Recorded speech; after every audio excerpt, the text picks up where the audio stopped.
What's an unspoken rule that annoys you when people don't know about it? Story 1. On a train or bus and you're playing music, use your headphones. If you're in a large group, stick to a wall. Don't stand in the middle of a f***ing hallway. Story 2. I am currently sitting at the pool at a resort. There is a group who decided to bring their own, rather large portable speaker to blast music. Don't do this. Story 3. When sharing food with the table, you eat your fair share. If there's 4 people and 4 pieces, you don't eat 1.5 pieces or the whole plate, you eat 1 piece. Story 4. When you see party hosts starting to clean up, hint at being tired, etc., don't continue the drinks conversations. Quickly get ready to leave and offer to help clean up. Story 5. If someone is using a cane walker crutches, please move out of their way, and move your children out of the way. I have MS, and have balance issues. I don't walk that slowly with a cane, but can't tell you the number of times I've nearly been knocked down by a child.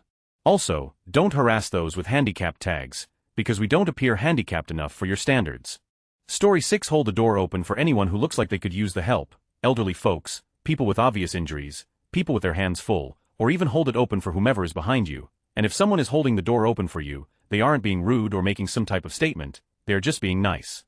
Accept their kindness and don't be in. Story 7. Move your shopping cart out of the middle of the aisle. Come on, is this the first time you've been grocery shopping? Other people need to get by, you self-centered. Story 8. If you're out with a group of friends standing in a circle, make sure to make space for everyone. Feeling like you're not included because you have to force your way into the circle is the worst feeling ever. Just be courteous, mindful of others. Story 9. Knock and wait for the person to tell you to let you in. I can't tell you how many times I was changing and a friend or family member just walked in. Edit. Thank you to whoever gave the award, really appreciated it. Story 10. Taking up the entire aisle at the grocery store. Don't take every member of the family and walk side by side. Some folks actually make a list and are trying to get in and out quickly. Story 11. Turn off your brights when driving past someone at night. I can't tell you how many times I've been blinded by people using their bright lights. It's so easy to turn them off when driving past someone, and it makes the road safer. Story 12. Please, for the love of God, stop waving others through at a 4-way stop sign. You're the flow of traffic up. It's not polite. It's rude. Drive. You need to advance when it's your turn. Parking directly in front of blocking someone's driveway. Similarly, parking in the middle of the driveway, rather than on one side of it. Story 13. I've come to realize that this is more my family rule than a universal one. But if you call someone and they don't answer, only call again immediately if it is an emergency. Either they weren't there, couldn't talk, or didn't want to. If my phone rings back to back, I always pick up no matter what, but it better be your emergency. Story 14. If someone is talking to you, especially when they look at you directly, you shouldn't scroll your phone unless you want to end the conversation. Offend them, show that you're not interested and don't care. If I'm talking to someone and they stare at their phone, I automatically assume that they are not interested and don't listen to me. Like, why are you even hanging out with me if you always look at your phone during our conversations? Story 15. If you're going to IM someone at work who you don't know well, your first message should include both a greeting and a summary of what you want to discuss. It's okay to break this into multiple messages sent within a minute. If you message me with just hi or worse, I will absolutely ignore you. Story 16. The nod. The nod is hello. The nod is good morning. The nod is have a nice day. But if you use it, you don't want to talk, so why TF are you talking to me? Story 17. Actually the opposite. I hate it when people assume I know something without speaking it. As someone with autism, it's hard to pick up things that might even be obvious in discussion or social situations. I do my best to not get in people's way or just do something because it's easiest for me, but I can make mistakes and not realize I'm putting people out of their way. Seriously, you might think you're being rude telling me something obvious, but you're really not. I would rather someone be straightforward with me and tell me when I'm being an idiot than just get awkward silence because you just assume I know something you didn't tell me.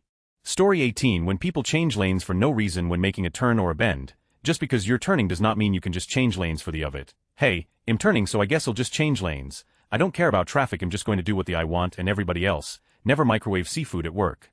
It's a very strong smell that many people find extremely unpleasant, plus it always seems to carry across the entire building floor. Story 19. When the elevator door opens, you let the people finish exiting the elevator before you enter it. Nothing worse than an unnecessary traffic jam because some are impatient and trying to body check people to get on 5 seconds quicker. On a related note, stand a few feet back from the elevator when you're waiting for it. There's no need to be right up on the door and blocking people's way off. Signed, a resident of a high-rise building. Story 20. After you knock on someone's door to their residence or ring their doorbell, stand at least 3 feet back. Exception for weather. It's just good manners. I really hate when I open the door and someone is basically standing in the doorframe. Story 21. When people bring large speakers on a hike in the forest and end up walking the same pace. Like I didn't go to the jungle to go clubbing. Use headphones. Story 22. I understand that not everyone agrees with tipping, however, if you choose not to tip, the only person you're hurting is your server. The corporation isn't affected at all. Story 23. Don't touch your feet in public. I used to work with a guy who would take his shoes off in the office and rub them all day, then go touch the doors, the coffee machine, everything around. It was disgusting. Story 24. If someone seems hesitant to let you borrow something, drop it, do not ask again. Also, if someone does let you borrow something, return it as soon as you're done. Don't let time go by to the point the owner has to ask you for it back, especially multiple times, and don't get when they have to ask for it back. Story 25. If I bring food drink to a dinner small gathering, save one for me and one for the host. In other words, if I bring a 6-pack of beer, only 4 are unclaimed.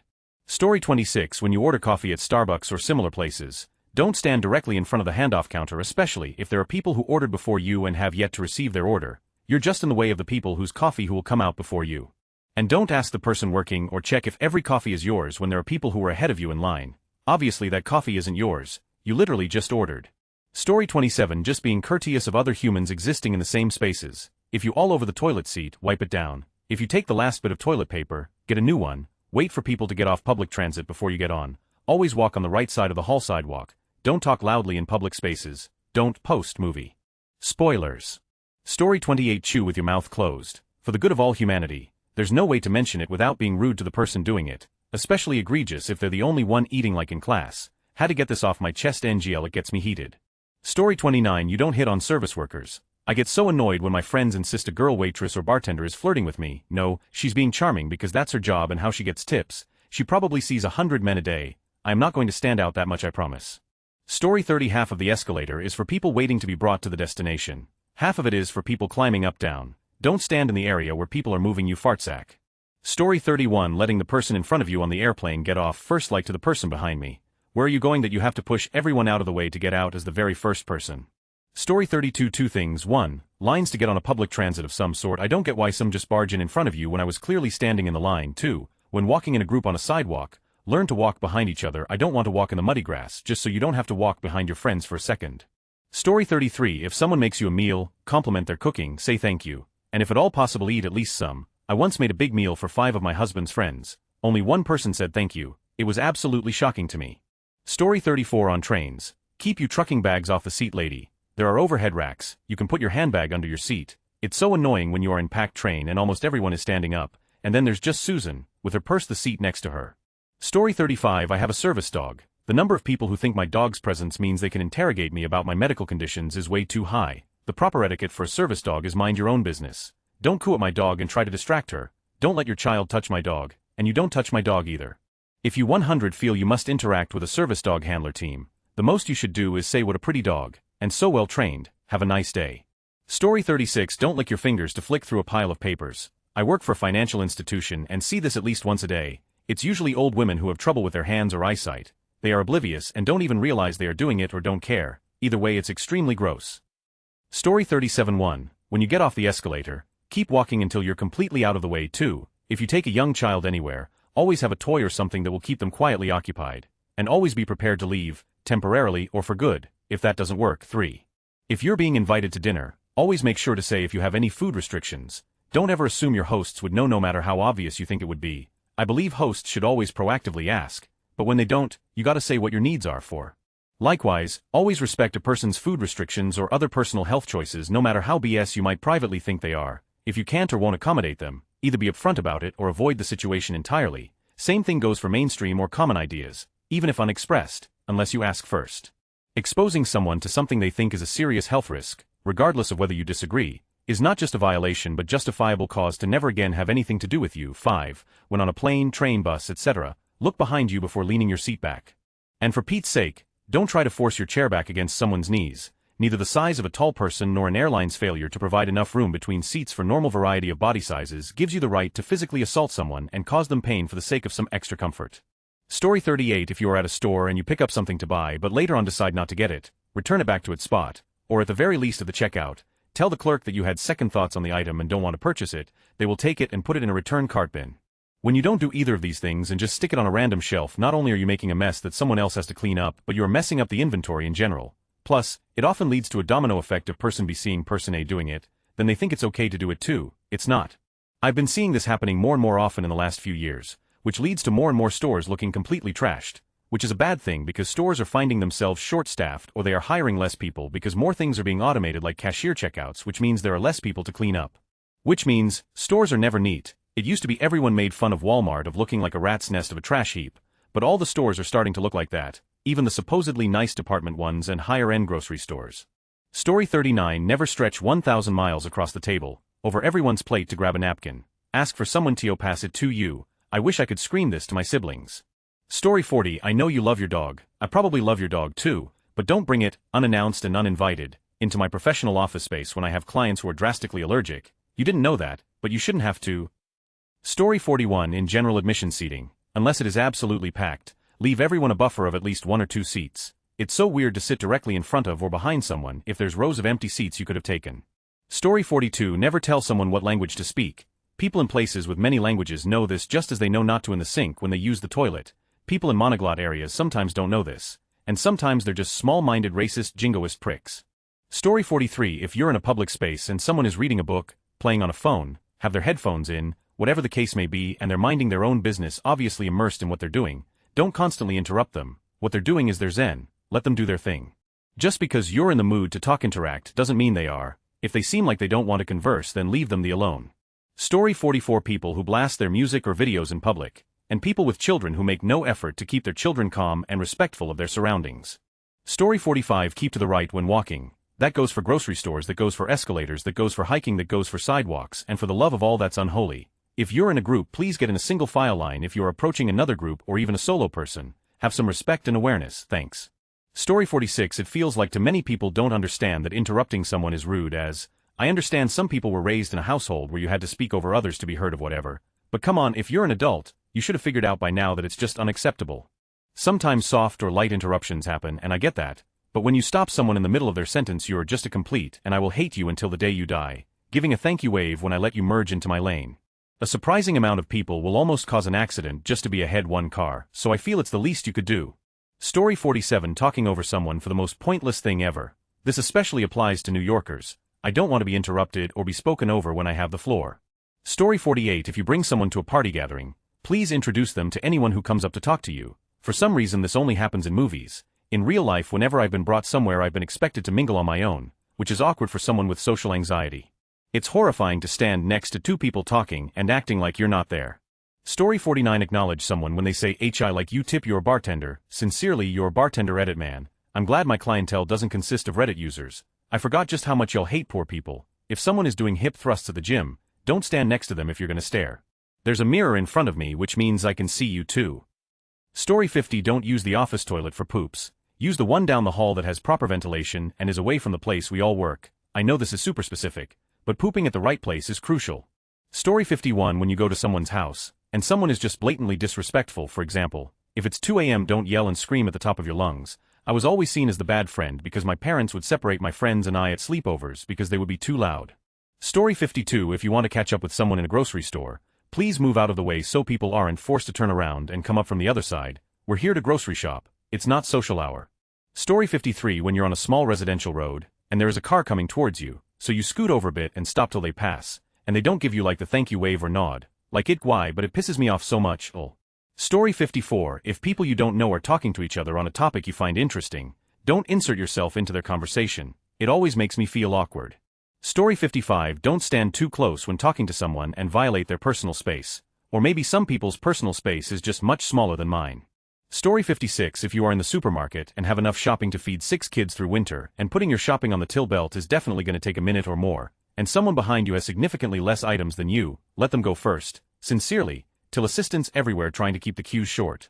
Story 57. When traveling and waiting for your suitcase at the luggage carousel, stand back and wait for your suitcase to appear before going up to the carousel. You can tell infrequent obnoxious travelers since they'll just crowd the luggage carousel before it even starts moving, making it harder for everyone to get their suitcase. Story 58. When you're at a store, have spatial awareness. If you need to stop to look at your phone or you want to chat with a friend, step to a side and out of the aisles. Nothing worse than people just awkwardly standing in front of the item you need and refusing to get the out of the way.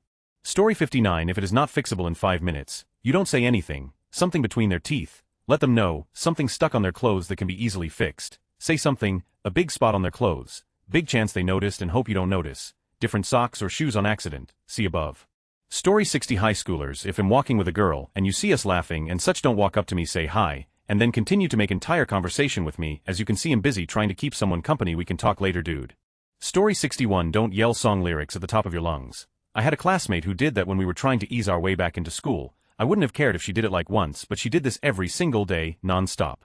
It was a song cover that was in Japanese. I put cover in quotation marks because it was supposedly sung by the anime character Bakugo. She would put her voice into unreasonable strain and scream as loud and as deep as she possibly could. If I knew the song name I would have added the link.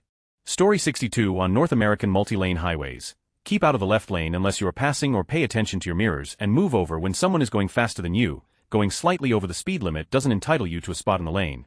There are others behind you who want to go faster than you and you're being a.